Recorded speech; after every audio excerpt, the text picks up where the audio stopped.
Hi, I'm Bruce Burnett, Director of Weather and Markets at Glacier Farm Media. Here we are in a rye field in southern Manitoba, just outside of Winnipeg.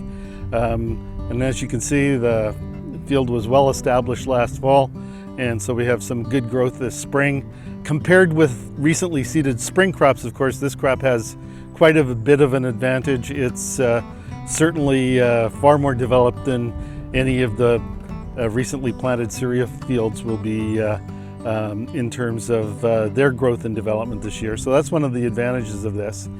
If we take a look at the structure of the plant, we can see that it's very well rooted and it's down in the moisture. So we're looking at a fairly good yield potential already with this. Very few tillers sloughed off during the winter, and there's some new tiller growth as well coming in here. So certainly this crop is going to fill out here as we go through the spring period. The conditions last fall were fairly ideal for planting this crop because it was dry, and then afterwards we got some rains in late September, October that helped with the establishment of this crop. For general seeding in the prairies, we're ahead of normal.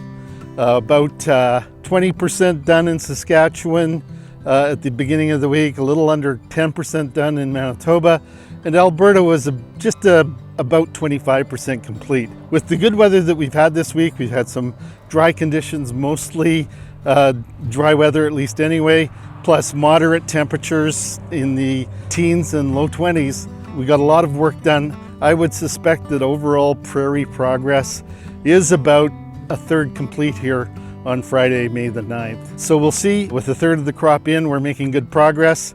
This upcoming weekend and into next week also look good for planting.